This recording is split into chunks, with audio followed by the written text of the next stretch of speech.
Attention, cet épisode traite de sujets sensibles. N'oublie donc pas de te référer à sa description pour être sûr que tu sois prête ou prêt à l'entendre. Sinon, je t'invite fortement à changer d'épisode et sache que c'est totalement ok de ne pas se sentir prête ou prêt à tout entendre. Chacun son timing. Non mais peut-être que le sexe est inné, mais la sexualité, ça s'apprend. Viens, on fait un podcast sur la sexo. C'est le sexe à l'état pur. Basium, ça te dit comme nom? Franchement, je suis fan. J'adore. Cette intimité soudaine me convient très bien. Mon approche, dégénitaliser la consultation et considérer l'individu et son corps dans sa globalité. J'ai envie d'un vrai baiser de cinéma ici, dans la voiture.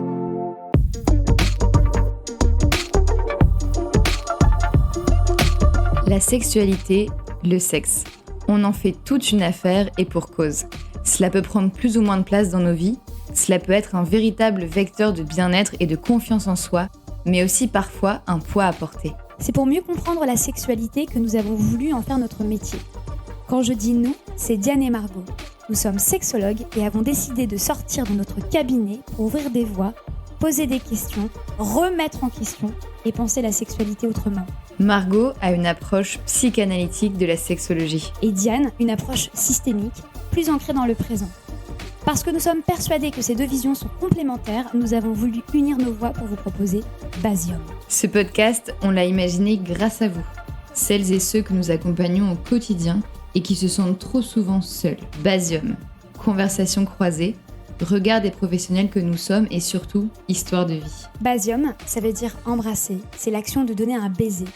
Et puis Basium, ça évoque les bases, la simplicité, les fondamentaux. C'est vers ce chemin que l'on voudrait vous emmener avec une bienveillance et une écoute toute particulière. Car même si nous avons toutes et tous des bases différentes, in fine, nous recherchons la même chose. Aimer beaucoup et vivre passionnément. Nous vous souhaitons une excellente écoute et on se retrouve à la fin de l'épisode avec les conseils pratiques. Vous ne vous intéressez pas au sexe? En toute simplicité. Et je vous promets solennellement ce soir qu'il n'y aura pas le moindre sujet tabou. On sait tous et toutes comment on fait les bébés, n'est-ce pas? Nous avons toutes et tous été bercés par nos cours absents d'éducation sexuelle où chaque pénétration devait forcément amener à une grossesse. Je me souviens encore choquée, voire clairement traumatisée, par un prof de SVT qui nous disait « Attention, derrière chaque rapport, il peut y avoir une fécondation ». Et ça, c'était sans compter aussi toutes les MST et le risque que l'on avait à chaque rapport sexuel. Sauf que la réalité, ce n'est pas vraiment ça. En ce qui concerne la reproduction, et donc la fécondation, les femmes sont fertiles une fois par mois, et la fenêtre de conception ou de tir, si vous avez un humour de sexologue qui est quelque peu compliqué, c'est souvent entre 12 et 24 heures. Et puis, ça ne prend pas toujours. Selon les estimations de l'INED, qui est l'Institut national d'études démographiques, sur 100 couples qui désirent avoir un enfant, seuls 25% y parviennent le premier mois. Un couple sur 4. Et en moyenne, et ce n'est qu'une moyenne, donc il y a moins et il y a plus, ils font compter environ 7 mois pour, entre guillemets, obtenir une grossesse. Au bout d'un an d'essai, 97% des couples sont parvenus à avoir un enfant. Et si au bout de 2 ans, et malgré des rapports sexuels réguliers sans contraception, le couple ne parvient pas à concevoir, à ce moment-là, on peut parler d'infertilité. Bref, nous sommes très loin de la menace planante que me présentait mon prof de SVT. Sauf que, derrière chaque statistique se cachent des vies. Et aujourd'hui, c'est celle d'Alice que je m'apprête à vous présenter et de sa sexualité au cours de la phase de conception, pendant la grossesse et après. Parce que très souvent, on entend dans les manuels en sexologie, ou même de manière générale, comment, pas retrouver, parce que je déteste cette expression, mais comment avoir une sexualité en postpartum, mais on ne nous parle jamais de l'avant. Et c'est ce message-là qui est venu porter Alice. Donc attention, par contre, dans cet épisode, il va être question de fausses couches. Donc pour celles et ceux dont le sujet serait douloureux, je vous enjoins à ne pas l'écouter. Enfin, je tenais à remercier Alice pour son honnêteté, son humilité, pour ce partage sans tabou, sans détour, au cours de cette sexualité pré- et post-conceptionnelle. Je vous remercie et vous souhaite une très belle écoute.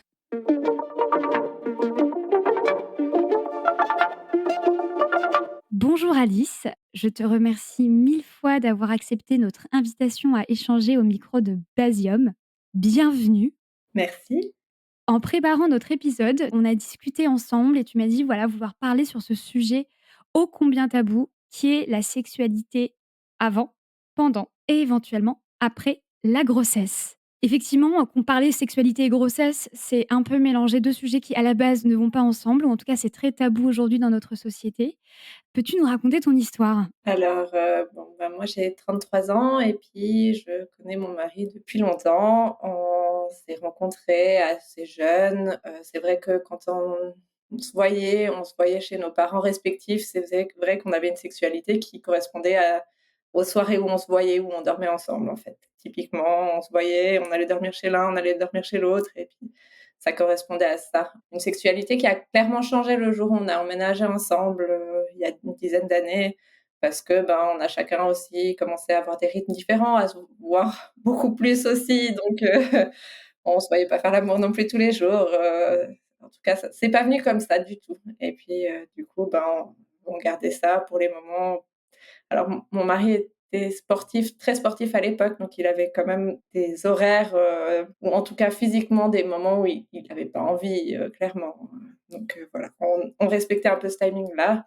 Ça a encore un petit peu changé avec le début du travail, pour ma part, parce que moi j'étais encore en formation à l'époque quand on a emménagé ensemble et puis, quand j'ai commencé à travailler, ben, moi j'ai dans les soins, des horaires irréguliers en fait et du coup ça a clairement changé un petit peu la façon dont on vivait nos sexualités. Sans non plus avoir un impact sur comment on faisait les choses, mais clairement sur la fréquence à laquelle on faisait l'amour. La vie professionnelle, ça met un sacré coup de pied dans la libido, quoi. Clairement, puis bah, ouais, moi je fais des nuits, je fais des week-ends, lui il travaille du lundi au vendredi, avec des horaires de bureau, donc il faut aussi pouvoir se retrouver et pour avoir une sexualité, donc voilà. On a perdu un petit peu ça avec mon entrée dans la vie professionnelle. Je savais que je pouvais arrêter la pilule parce que j'étais sous contraception jusque-là, un petit peu quand je voulais. Lui était prêt pour des enfants depuis toujours. Il m'avait toujours dit que pour lui c'était OK et du coup, ben, il m'avait dit: «Tu arrêtes quand tu veux, tu es pas obligé de me dire», enfin voilà et j'ai clairement arrêté, sans lui dire et j'ai tenu 6 mois, il me semble, de mai à novembre en tout cas, sans lui dire en fait que n quand on avait des rapports, on avait une chance potentielle de faire un bébé. Pourquoi tu as pas voulu lui dire, du coup? Parce que je voulais pas lui mettre de pression, parce que je trouvais aussi que ça pouvait être un joli cadeau à lui offrir, en fait, finalement. Parce que lui était prêt à être papa, clairement depuis toujours. Il a toujours eu cette fibre paternelle, en fait. On lui donnait un enfant, il savait quoi en faire. Moi, j'ai toujours trouvé qu'on me donnait un enfant, je me sentais pas très à l'aise.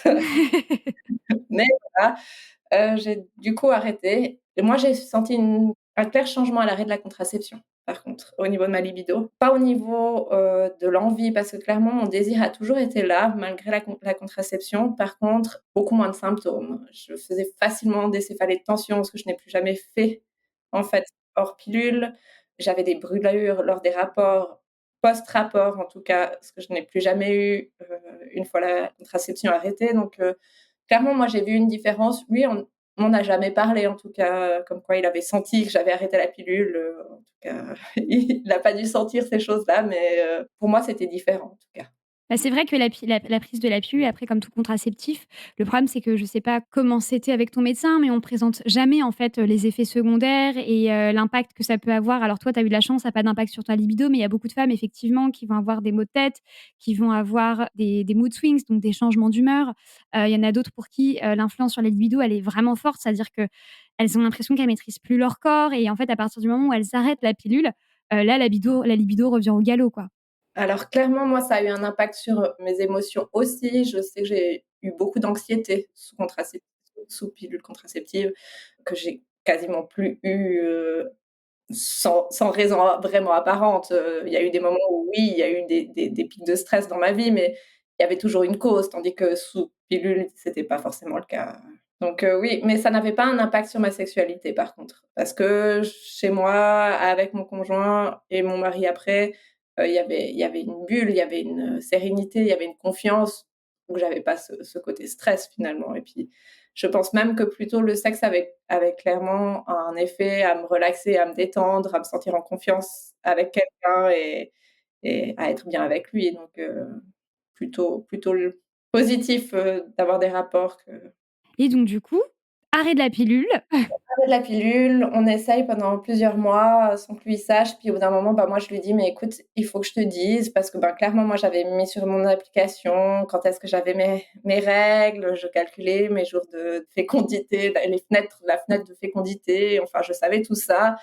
C'est vrai que je poussais peut-être un petit peu plus, mais sans vraiment non plus chercher, le rapport à tout prix, mais c'était assez facile d'initier, dans ces périodes-là.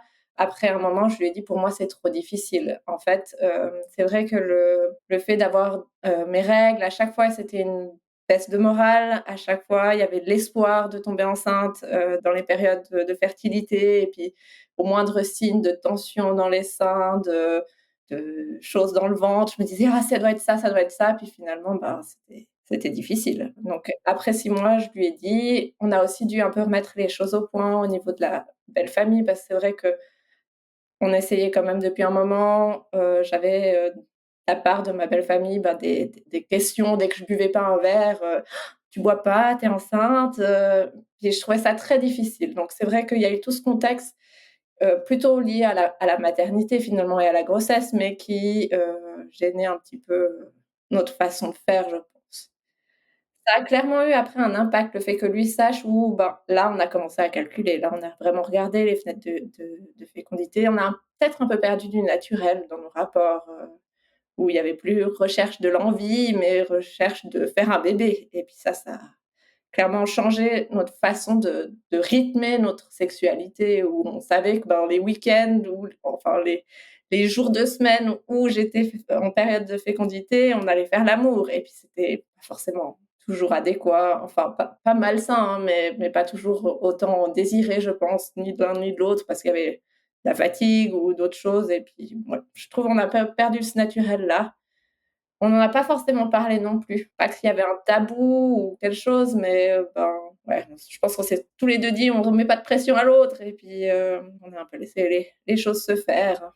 Pour finalement, je suis tombée enceinte, après une année d'essai. Donc si je comprends bien, tu as arrêté ta pilule en janvier 2018. Pendant 6 mois, effectivement, tu pas tenu, enfin, tu l'as pas dit à ton conjoint parce que tu voulais lui faire cette surprise-là. Et puis au bout de 6 mois, donc en juin, c'est là où tu lui annonces et c'est là où effectivement, la sexualité s'est mise à changer, c'est ça? Alors le rythme, je pense on ne faisait pas tellement plus souvent l'amour parce qu'on devait le faire plus ou moins une fois par mois, peut-être 2 fois par mois. Par contre là, clairement, on calculait et puis, je pense que c'est là où on a mis un peu trop de notre réflexion là, dans ce moment qui doit pas forcément être réflexif, à mon avis. Mais ouais, non, mais je suis d'accord avec toi. Après, c'est un truc qui m'énerve, tu vois? C'est qu'on entend très souvent on dit très souvent aux femmes, qui ont pour projet de tomber enfin aux couples, hein, ou aux femmes et aux hommes, enfin peu importe, mais: «Ah non, mais te mets pas la pression, ça viendra tout seul». Mais en fait, je trouve ça tellement hypocrite cette phrase, qu'à partir du moment où tu es dans un projet bébé, tu vois? Je te vois rire, mais clairement. En fait, comment on peut dire ça aux femmes, tu vois? Enfin, moi, en tant que sexologue, j'accompagne des couples. Bien sûr, en fait, tu passes d'une sexualité, récréative à une sexualité procréative. C'est les termes un peu, un peu sérieux. Mais après, enfin, je trouve ça tellement honteux de dire, aux couples ou aux femmes ou aux individus, enfin, peu importe, mais leur dire: «Mais n'y pensez pas». Mais en fait, bien sûr que si, tu y penses, tu vois? Bien sûr, c'est ne pensez pas à un éléphant, la première chose que tu penses, c'est à l'éléphant, Oui, enfin, voilà, c'est ça. En plus, avec notre cerveau, on dit de pas le faire un truc, nous, on va y aller gaiement, vois-tu? non, c'est sûr. Mais, je pense que ça a pas forcément eu d'impact sur nos désirs ou comme ça, mais, oui, on est passé à autre chose. Tu as senti qu'il y a des fois, vous y allez plus en mode: «Bon, bah, vas-y, on y va parce qu'il faut y aller, quoi». Parce qu'il faut y aller, ouais. Après, les rapports étaient toujours plaisants, je veux dire, il y a toujours eu du plaisir. C'était pas non plus des rapports où on se forçait, en tout cas, de mon côté. J'ai jamais débriefé de ça avec mon mari, mais en tout cas, j'ai pas ressenti ça et je ressens assez bien les choses chez mon mari. Donc je pense que ça a toujours été un plaisir quand même. C'était un peu plus une corvée de s'y mettre, mais un plaisir derrière. Donc ça a été toute la phase, préconception. J'ai fini par tomber enceinte, en 2019. Je pense que je suis tombée enceinte et je pense qu'on l'a pas fait pendant les 2 premiers mois. Parce que c'est bon, on avait réussi, on avait fait ce qu'il fallait, il y avait plus de raison de faire l'amour. En fait, finalement, on était rentrés pendant une année dans un cycle où, on faisait l'amour pour essayer de faire un bébé. On avait fait le bébé, il y avait plus de raison. J'ai fait une fausse couche à 2 mois, une fausse couche d'un œuf clair.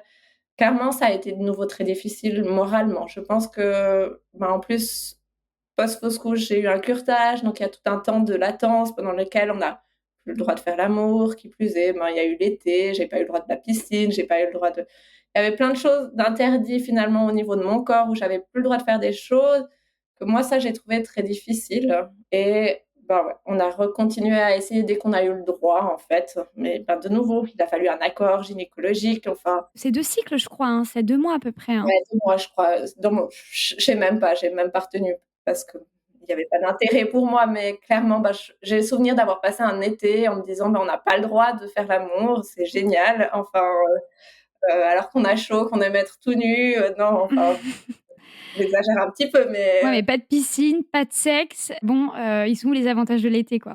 c'est à peu près ça. Alors, bon, l'été est passé, la fausse couche était derrière et puis, on a pu recommencer.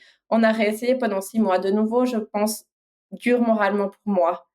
Les rapports étaient plaisants, mais je pense que je me mettais moi-même beaucoup de pression dans ces rapports où j'avais quand même l'impression que ça venait de moi, que, voilà, si on n'arrivait pas c'est vrai que ma maman ayant fait des fausses couches, je me suis dit: «Ça le problème vient de moi». Enfin, j'ai clairement, mis ça là-dedans, donc en plus, je pense moins de plaisir pour ma part, enfin, en tout cas plus difficile d'arriver à un orgasme parce que pendant les rapports, sûrement des cogitations là-dessus. Peut-être pas à chaque fois, peut-être pas, mais je pense y avoir réfléchi en tout cas à des moments, où on était ensemble, des moments charnels. Et on t'a pas proposé un accompagnement psychologique après la fausse couche? Non, on nous propose, il y a, comment ça s'appelle? Une infirmière, en sexualité qui passe en fait à l'hôpital nous donner une carte. Elle nous dit qu'elle est présente, mais si on fait pas les démarches, en fait, on n'a rien. Après, les fausses couches dans les 3 premiers mois, c'est, 1 grossesse sur 3, je crois, Une grossesse sur 4, ouais, mais bon. quelque chose comme ça. Pour eux, c'est tellement normal, finalement, c'est un peu banalisé. Moi, ce que j'ai trouvé dur, c'est pas la fausse couche forcément, mais c'est de nouveau ce retour dans des cycles où, il y a de nouveau la période où on essaye, l'espoir, à nouveau la chute, on a nos règles, c'est la déprime et de nouveau, dans ce cercle. À savoir que j'avais aussi un job hyper lourd à côté où, j'étais fatiguée, sûrement un pré-burn-out ou quelque chose comme ça, qui n'a rien aidé sur le tout, hein. On a fini par faire des tests de fertilité pour avoir un petit peu après 6 mois de re-essai après la fausse couche. On a fait les tests de fertilité. J'ai un souvenir d'ailleurs que le médecin, le gynécologue qui nous a vus pour nous donner les résultats, qui étaient bons, hein, aucun des 2 n'avait de problème de fertilité, nous a dit: «Essayez d'arrêter de calculer sur le téléphone. Le but, c'est de faire l'amour au minimum tous les 2 jours et au maximum tous les 5». Pour une question de qualité de sperme, hein, Ouais, bien sûr, ouais et puis même la durée de vie des ovocytes et des spermatozoïdes, hein. Les spermatozoïdes peuvent vivre 5 jours dans le col. il nous a un peu parlé comme ça en nous disant: «Essayez d'arrêter de penser à ça». À un moment, il m'a donné 2 chiffres, du coup, j'ai recalculé autre chose. C'est clair que je n'étais plus sur mon application, mais je calculais, tous les 2 jours, tous les 5 jours, enfin, j'ai mis ma focalisation sur autre chose. Ça a changé, je pense, pour mon mari, par contre, où lui, c'est un peu détendu. Il a réalisé qu'il y avait pas de problème. Je suis en même temps tombée enceinte, quasiment le jour même, je pense, des résultats des rap tests de fertilité. On avait lâché prise pendant les informations comme quoi, j'étais de toute façon pas enceinte pour les tests, donc parce qu'ils nous font un test de grossesse, donc je savais que je n'étais pas enceinte. On s'est pas posé de questions et puis, clairement, je suis tombée enceinte le mois suivant, donc j'étais enceinte le mois suivant, donc j'ai dû tomber enceinte dans ces jours-là, donc voilà. Le calcul du gynéco était peut-être bon, je ne sais pas, je ne saurais jamais. On remercie ce gynéco et ses calculs savants. Exactement. Donc voilà. Là, je pense que notre sexualité a repris un petit peu de boost où c'est vrai que là, pendant les tests de fertilité, on nous a donné la carte d'une sexologue en nous disant, «Si vous voyez que ça devient revient difficile, vu que vos tests sont bons, n'hésitez pas, il y a d'autres moyens de vous aider». Ce que j'ai trouvé hyper intéressant, moi, je l'ai gardé cette carte en me disant: «Même si on arrive à faire un bébé, ça peut être intéressant un jour». Donc je l'avais gardée, en tout cas pendant un moment. Comme j'étais enceinte, je pense que ça nous a redonné un petit peu de naturel à nos relations où on avait envie de faire l'amour, on faisait l'amour, on cherchait pas forcément à faire l'amour parce qu'on devait, mais on n'avait pas non plus arrêté parce que c'était bon. Enfin, on avait appris de la première fausse couche, on s'était dit, on continue à vivre finalement notre sexualité malgré ça. Tu me disais effectivement que pour cette deuxième grossesse, la sexualité, c'était beaucoup plus simple, moins prise de tête et vous avez retrouvé le plaisir associé. En tout cas, les premiers mois. Je sais que j'ai eu des saignements pendant ma grossesse, au tout début. Clairement, après la fausse couche que j'avais vécue, moi, en une journée, je me suis dit: «C'est bon, c'est fini, ma grossesse va pas aller à terme, je suis en train de refaire une fausse couche». Mais j'ai été très bien rassurée par ma gynécologue qui m'a dit: «Non, non, c'est tout bon». On avait un cœur de bébé, ce que je n'avais pas, hein, la première fois, l'œuf clair, c'est ça, c'est pas de cœur de bébé. Là, j'avais vraiment un cœur, j'avais un bébé dans le ventre, donc ça a libéré. Vraiment, on s'est sentis à l'aise, on n'a pas eu du tout d'injonction, pas de rapport, pas de choses comme ça. Ça a vraiment libéré quelque chose. Donc, je pense que jusqu'à ce que j'aille du ventre, vraiment gênant, je pense que ça a repris de manière beaucoup plus naturelle, où on le faisait pas forcément plus souvent parce qu'entre la fatigue de la grossesse, le boulot quand même fatigant à côté de mon mari, voilà, on le faisait une fois par mois, mais on le faisait de manière sans calcul, sans réflexion derrière. Et ça, moi, en tout cas, j'ai trouvé très agréable. Moi, j'ai une libido énormément augmentée aussi pendant ma grossesse. Vouloir me masturber énormément plus que ce que je l'aurais fait d'habitude. Par exemple, je me faisais des massages du périnée, c'est clairement quelque chose qui dérapait en masturbation, et pour moi, c'était OK. J'avais ce plaisir-là. C'était souvent seule chez moi, sans pression aucune. Je pense, jamais parlé à mon mari, par exemple, mais ça m'appartenait. Ouais, c'est ton jardin secret, C'est quoi. mon jardin secret, donc pour moi, c'était OK pendant ma grossesse. Ça m'a permis aussi d'ailleurs, je pense, d'être détendue pendant ma grossesse et de créer ce bébé de manière très bonne, Ah finalement. bah, avec les shoots, d'endorphine, et d'ocytocine qu'il a dû se prendre, on adore. J'ai On adoré. Ouais, ouais, ouais. Tu sais que je crois que j'ai lu quelque part que, dans certaines maternités, alors je saurais pas dire où, certains hôpitaux, mais ils conseillent aux femmes de se masturber le jour de l'accouchement parce qu'en plus de ça, les contractions provoquées par l'orgasme peuvent aider le bébé pour descendre. Ah super, je saurai une prochaine fois. Très Voilà, bien. c'était l'info fun du jour à ressortir dans un dîner mondain absolument inutile, mais c'est très marrant. Oui. Je pense que le moment où notre sexualité a rechangé, c'est quand, j'ai pris du ventre. Clairement, mon mari avait peur de faire mal au bébé. C'est quelque chose qui l'a gêné. Moi, j'ai senti la gêne. On a pu en discuter. Il me disait que c'était pas confortable pour lui. Il avait peur de me faire mal. Il avait peur de lui faire mal. On a beau avoir le retour de notre gynécologue en disant: «Il y a pas de souci, il y a aucun risque pour le bébé». Clairement, lui, il était pas serein, et moi, je l'ai senti. Je pense pas qu'on l'ait plus fait. Enfin, je me souviens pas exactement, mais on l'a fait moins souvent à cause de ça. C'était OK pour moi parce que, clairement, j'avais un plaisir ailleurs, et puis, pour lui, en tout cas, ça a pas eu l'air de le gêner. Et le fait, toi, que tu sentais, le bébé bouger dans le ventre, ça te gênait pas non plus? Non. Moi, je trouvais rassurant de me dire: «Ce bébé, finalement, il ressent notre amour, il est présent avec nous».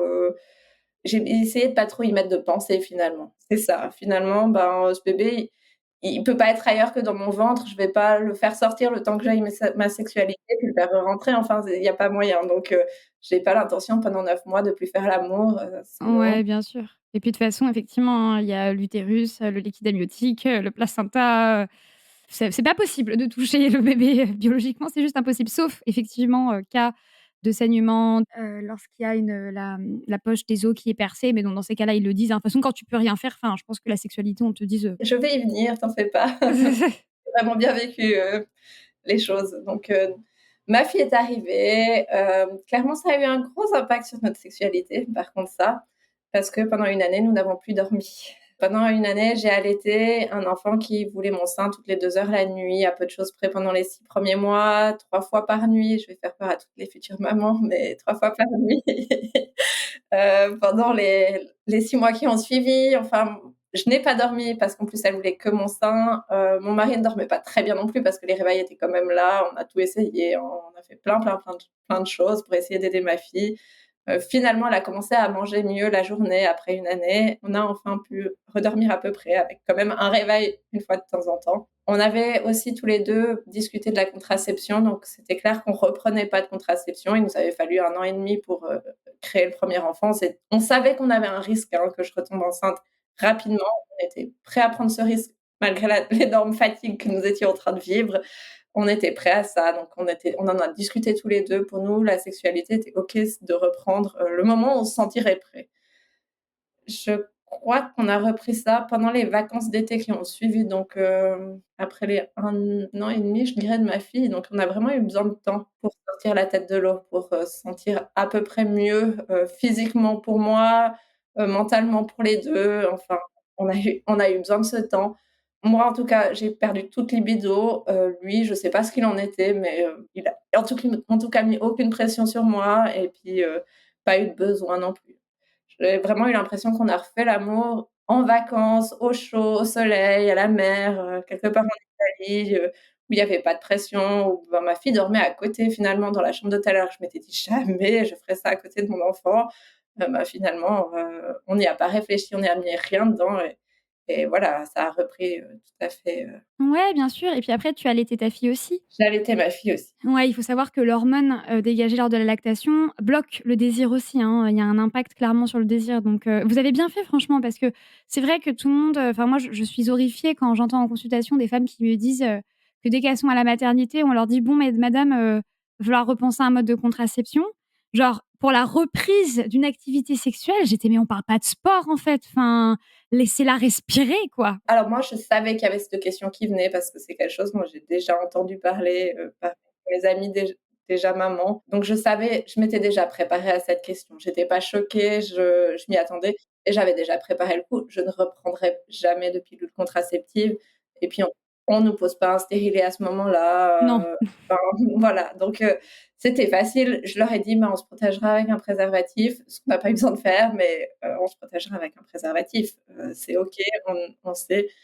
Clairement, j'avais acheté des préservatifs après, quelques mois en me disant: «Bah, j'aurais sûrement envie», bah, non, clairement, les préservatifs n'ont jamais été utilisés. Je les avais pris en vacances, mais on ne les a même pas utilisés. Je lui ai dit, le moment où on a commencé à faire l'amour, enfin, qu'on a commencé à se faire des câlins, je lui ai dit: «Tu sais qu'il y a un risque que je tombe enceinte, même si j'ai pas eu de retour de couche. J'ai des préservatifs si jamais». Il a dit: «Non, pour moi c'est OK si c'est OK pour toi» et puis, ben, c'était OK pour les 2 donc ils ont jamais servi. Donc une reprise, où vous êtes écoutés l'un et l'autre et pas de pression et vous avez attendu le temps que vous aviez envie d'attendre et 1 an et demi et c'est très bien et merci de le dire parce que, il y en a qui sortent des statistiques à la con, excuse-moi, on te dit qu'au bout de 3 mois, si tu as pas repris, c'est pas normal et c'est important aussi d'avoir des discours de la vraie vie. Alors j'en ai entendu parler.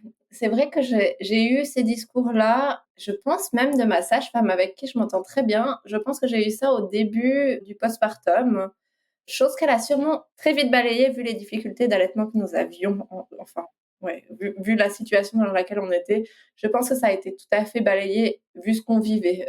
Ma fille n'a pas de problème, hein, mais elle a ce qu'on appelle, une hypersensibilité qui entraîne, des troubles alimentaires pédiatriques. Enfin, ça a demandé beaucoup d'énergie de ma part, des suivis pour elle, finalement et puis, clairement, il y a des choses qui sont passées vraiment au second plan, notre sexualité entre autres. Donc, je pense que tout le monde était OK sur le fait qu'on reprenne pas. C'est peut-être pas la sage-femme, en fait, parce que j'ai quand même eu un suivi avec une psychiatre, vu qu'on dormait pas, vu que je ne dormais pas, pour épuisement maternel. Tu as été diagnostiquée d'un épuisement maternel? Oui, j'ai eu un épuisement maternel. En même temps, ne pas dormir, pendant la nuit, c'est pas possible et puis j'avais un bébé très éveillé la journée, hein, faut pas croire, c'est pas comme si après elle me faisait, 6 heures de sieste sur la journée, j'avais droit à 30 minutes sur la journée. J'ai vraiment galéré et puis j'ai repris le travail après 6 mois parce qu'elle redormait un tout petit peu mieux puis qu'elle me faisait que 3 réveils sur la nuit, mais bah, quand tu commences à 7 heures, tu finis à 17 heures, tu as eu 3 réveils, c'est quand même long comme journée, enfin. Ah oui, oui, clairement, ouais, c'est, et puis tenir 1 an le rythme comme ça, c'est invivable, quoi. Franchement, autant, j'ai des souvenirs que de bonheur, hein, cette première année de ma fille, autant, je sais que ça a été très difficile, même presque horrible, mais de ce côté-là, on le retient pas finalement. On oublie. On oublie. Non, non, non, non. Non, non, Non, on non, oublie pas. pas oublier. Mais on l'édulcore, je sais pas comment on dit. Ouais, c'est ça l'édulcore, ouais, on met des paillettes autour, on maquille un peu, on ouais. On se dit que ce sera pas pareil pour un autre et puis voilà. On a repris une sexualité en sachant que je pouvais retomber enceinte vu qu'on n'avait pas remis de préservatif là, en reprenant, on s'est pas protégé sur la suite. En même temps, j'avais toujours pas de retour de couche J'ai eu mon retour de couche décembre. J'ai arrêté l'allaitement au 1 an de ma fille, donc octobre 2021. J'ai eu un retour de couche en décembre, je pense vers Noël même, quelque chose comme ça. J'ai eu pour sûr des règles en janvier et j'ai eu quelque chose en février, mais qui ne devait pas être des règles vu qu'apparemment j'étais enceinte. Mais pour moi, ça a clairement été des règles. Clairement, c'est une période où je postulais pour un autre travail, où j'ai signé mon contrat de travail en me disant: «J'ai eu mes règles, c'est bon, je peux signer». Je ne signe pas en sachant que je suis enceinte. Enfin, légalement, c'était marqué dans le contrat que si je cachais une grossesse, le contrat était caduc. Là, je pouvais signer en tout à fait libre de culpabilité ou de choses comme ça. J'ai signé ce contrat en disant que ça jouait. En même temps, on avait fait l'amour une fois, vraiment, depuis mon retour de couche, donc j'étais convaincue que je n'étais pas enceinte. Ce qui n'a pas du tout été le cas, en fait. Clairement, j'ai appris que j'étais enceinte à 2 mois de grossesse, par des saignements. Alors, clairement une grossesse, du coup, qui a eu un impact assez fort sur notre sexualité parce que là, on nous a dit: «Pas de rapport, pas de sexe, pas de charge lourde non plus pour madame». Enfin, moi, j'avais quasiment rien le droit de faire, j'ai été mise en arrêt au niveau du travail. J'avais un décollement du placenta, en fait, mais un décollement important de plus de 50 avec un risque, de fausse couche quand même sur le 1er trimestre, assez important. Décollement qui se résorbe un petit peu, on voit toujours un hématome, mais pour les gynécos, c'est OK, tout va bien, le bébé se développe bien. J'ai vraiment pas l'impression qu'on ait repris les rapports. Moi, dans mon souvenir, enfin, après j'ai sûrement un petit peu maquillé dans mon esprit, cette partie de ma vie parce que clairement, c'est pas un très, très bon souvenir. C'est une grossesse pas sereine du tout pour moi, qui se finit très mal, que j'ai pas bien vécue. Je pense que pendant les 20 semaines où j'ai été enceinte, on n'a pas fait l'amour, et puis, c'était pas du tout notre priorité. Je pense que mon mari a respecté ça aussi et puis, on n'était pas là-dedans ni l'un ni l'autre finalement. On avait notre petite devant, on avait autre chose à faire. J'ai refait une fausse couche tardive cette fois, avec, ben, de nouveau un curetage, de nouveau un temps d'attente, pour les reprises de rapport. On a été par contre plutôt bien suivis là. Là, ils proposent un arrêt de travail, ils proposent un suivi, des choses que j'ai pas forcément senti le besoin, hein. Autant la première fausse couche, je pense ça aurait été très adapté, autant là, moi j'étais triste, clairement, c'était dur, mais j'avais pas l'impression de vivre un deuil pathologique. J'ai été voir une fois la psychiatre et puis c'était OK, ça m'a suffi. 2 mois du coup après, l'accouchement, je retourne faire un contrôle chez ma gynécologue, le contrôle standard en fait, post-curetage et puis avant le contrôle, je dis à mon mari: «Elle va me donner l'accord ou non si on a le droit de reprendre les rapports. Est-ce que pour toi c'est OK si on reprend finalement?» parce que, pour moi, notre projet de famille à 4, il reste, notre envie de faire un deuxième enfant, il reste. Est-ce que pour toi, c'est OK, si on reprend? Pour lui, c'était OK, donc on a pu aussi remettre les choses au point avant même d'avoir un accord ou non de reprise d'accord. Donc j'ai trouvé ça chouette et puis, bah, on a repris une sexualité, tout en ayant un enfant en bas âge, dans les pattes, donc sûrement moins fréquent que ce qu'on faisait avant, sans trop regarder le téléphone. Tu comptais encore ou pas? Oui, je pense. En tout cas, je savais, moi, je lui ai pas réinstallé parce que pendant la première fois, où on a essayé pendant longtemps, clairement, lui avait l'application aussi sur son téléphone, puis il notait, enfin, on savait tous les 2 quand est-ce que j'avais les fenêtres de fertilité.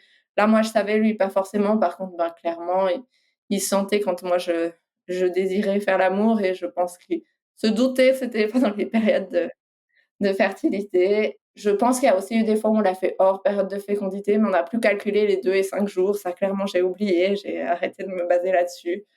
En même temps, j'étais tombée enceinte en l'ayant fait une fois, donc on fait l'amour pour quand même plus le plaisir qu'autre chose et puis on verra ce qui adviendra. J'avais aussi en tête de pas me mettre trop de pression non plus. Je venais de vivre une fausse couche, donc si je tombais pas enceinte, je faisais confiance à mon corps aussi de me protéger de ça finalement, donc on a fait l'amour sans pression et il nous a refallu 6 mois pour que je retombe enceinte. Je pense même avoir fait de l'acupuncture pour aider. On aime l'acupuncture, hein. Tous les soins, entre guillemets, de médecine dite alternative, ça fait pas de mal, ça peut faire que du bien au moral, donc bien sûr. Ça a pas du coup rechangé notre, sexualité, de manière aussi flagrante que ce que les autres événements avaient pu avoir, parce que je pense qu'on a repris à ce qu'on faisait avant la fausse couche, avec un enfant finalement en bas âge, avec la charge de travail quand même à côté, avec plus les aléas de la vie quotidienne finalement qui ont un impact sur notre sexualité et pas sur, le timing ou le manque d'envie, mais plus, ben, en fonction de notre fatigue, en fonction de comment notre semaine se passe et puis on a pu Ah bien trouver sûr, ouais. voilà et puis ça nous m'a semblé en tout cas nous convenir à tous les 2. J'ai pas eu de pression de mon mari, j'ai pas eu de ressenti non plus négatif par rapport à ça et je trouve que pour ça, notre couple est fort pour ça aussi finalement, parce que ça reste un moment où, pour moi, la sexualité, c'est une question de respect et de confiance et j'ai ça dans mon couple donc Et c'est important, ouais, parce qu'effectivement, il y a beaucoup de couples à partir du moment où ils sont dans le projet d'un bébé, qui se perdent en fait. Qui se perdent, encore plus, ce qui n'a pas été votre cas, mais tu vois, dans tout ce qui est protocole médicalement assisté, donc l'aide à la conception, médicalisée, ça vient foutre un coup dans le couple, ça vient bon, nous, on n'a pas eu d'aide finalement, hein, on n'a rien eu de médicalement assisté, j'ai pas eu d'injection, j'ai pas eu de choses comme non, ça. mais avec tu vois, avec les épreuves que vous avez vécues et il y a eu quand même, 2 fausses couches, enfin, tu vois, c'est pas anodin. Même si on dit que ça concerne une femme sur 4, bah, ça fait quand même une femme sur 4 qui souffre, donc c'est déjà trop, tu vois? Enfin, moi, ça m'énerve d'entendre ces chiffres, enfin, quand on nous balance ça comme ça en mode: «Oui, c'est normal». Oui, enfin, c'est peut-être courant, mais Finalement, statistiquement, ça marche pas chez moi parce que sur 4 grossesses, moi, j'en ai quand même 2 qui se terminent pas donc tu vois, c'est ça, en fait. Enfin, les statistiques, ils sont bien gentils, les médecins, mais quand ça te concerne, en fait, donc en tout cas, c'est chouette et effectivement, c'est enfin, ce que vous ayez traversé tout ça, sans avoir, l'amour, ni, la confiance, et le désir, ébranlé par ces épreuves, quoi. Donc du coup, re-essai, re-6 mois et de nouveau un bébé. Pas de pression sur, bah, l'acupuncture a marché. Les 2 autres fois quand je tombe enceinte, je sais qu'il y a un déclic qui se fait, enfin, ben, une fois les tests de fertilité, une fois, c'est une annonce à quelqu'un d'important. Là, je sais qu'il y a rien eu de spécial. On essayait quand même, on était quand même plus ou moins focalisés là-dessus sans trop de pression, mais quand même, ben, on y pense quand on essaye. C'est venu comme ça. Plus difficile parce que, au niveau de la sexualité, parce que clairement, bah, on a un vécu qui reste un petit peu traumatisant suite à la fausse couche de l'année passée. Je pense que la peur que mon mari avait de faire mal au bébé s'est un petit peu amplifiée et que moi, je reste un petit peu plus prudente. C'est vrai que j'ai moins cette libido qui est montée au plafond comparée à la grossesse de ma fille et même pendant la grossesse qui s'est terminée en fausse couche, je sais que ma libido était augmentée. Je trouvais ça très pénible d'ailleurs d'avoir, l'interdiction de faire l'amour alors que moi j'en avais très envie, parce que mes hormones font ça. Là, clairement, je suis pas sûre d'en avoir si envie que ça, il y a une retenue qui est différente. Après ça vient de nos antécédents et puis, ça ira sûrement mieux quand, on aura fini le postpartum. oui, parce qu'effectivement, pour que les personnes comprennent, du coup, là, aujourd'hui, tu es enceinte. Trop bien, bah, quand ton épisode, sortira, Je serai en postpartum. tu seras en postpartum et tu viendras nous raconter l'après. Je viendrai raconter l'après en disant que je ne refais pas l'amour pendant 1 année et demie. Non, je C'est fini. ah, peut-être que ce bébé sera plus facile, dormira beaucoup mieux. On C'est n'en tout ce sait qu'on rien. souhaite, hein. C'est tout ce qu'on souhaite. C'est tout ce qu'on souhaite. Bon, alors dis-moi, Alice, on arrive bientôt à la fin. Avant que je te pose la question signature, est-ce qu'il y a quelque chose que tu veux dire, que tu as oublié, qui te semblait important? Pour moi, je pense que si les couples arrivent à ne pas se mettre de pression, je pense que c'est surtout ça l'important dans des relations sexuelles qui fonctionnent. Il y a beaucoup la société qui nous dit: «Il faudrait le faire, quasiment tous les jours pour être bien». Non, enfin, c'est OK de pas le faire pendant une grossesse, c'est OK de pas le faire pendant du postpartum, c'est OK de pas le faire, même quand on n'a pas de projet de bébé ou autre, c'est OK. Il y a d'autres moments où on peut échanger, de manière affective avec son mari et d'autres moyens d'être proche de son conjoint ou de sa conjointe et moi, c'est ça l'important. Bah, écoute, alors ça va peut-être recouper avec ma question de fin, mais c'est très beau. Parce qu'effectivement, ici, on est sur Basium. Alors Basium, on a choisi ce nom de podcast parce que ça veut dire embrasser, donc c'est donc l'action de donner un baiser. Mais Basium, avec Diane, ça nous évoque, nous, les bases, la simplicité, les fondamentaux. Et donc du coup, je voulais savoir pour toi, c'est quoi aujourd'hui la base de ta sexualité? Comme je l'ai peut-être déjà dit, le respect, la confiance surtout, mais du coup aussi, ben, la non pression, je pense pas qu'on échange beaucoup sur la sexualité avec mon mari. Ça reste des sujets qu'on n'aborde pas oralement, mais on a ce respect-là où si l'autre n'a pas envie, c'est OK. Et si, enfin, ouais, on va se retrouver même sans parler, parce qu'on est dans une relation de confiance et de respect. Merci beaucoup Alice pour ce moment. J'ai passé un agréable moment. Avec plaisir. À très vite et donne-nous des nouvelles. Oui, volontiers. À bientôt.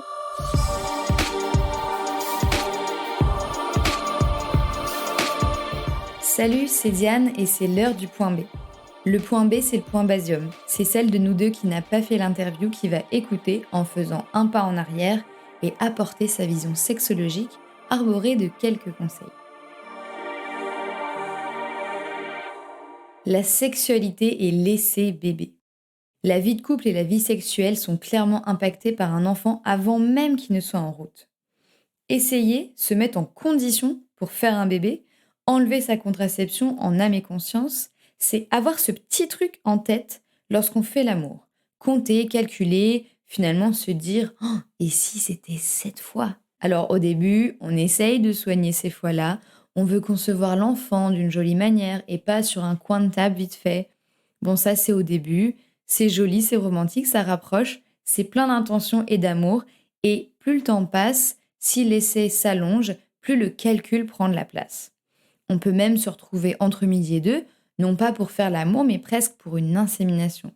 On passe en mode gestion de projet. Et là, le bas commence à blesser si on ne se parle pas. Si la sexualité devient une contrainte pour arriver à ses fins. Là, elle peut perdre de son essence la sensorialité et l'instinct.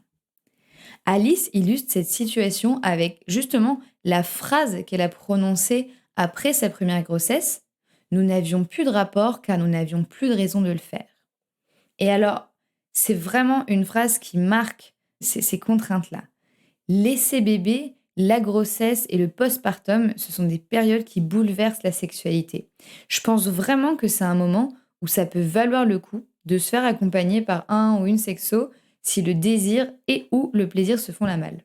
La perception de la sexualité, je le rappelle une nouvelle fois, même si on en parle vraiment souvent ici dans Basium, évolue tout au long de la vie, notamment en fonction des expériences qu'on vit. Si cette fameuse période d'essai dure un certain temps, l'association sexualité-contrainte peut se mettre en place, se renforcer et perdurer, sans même qu'on s'en rende compte.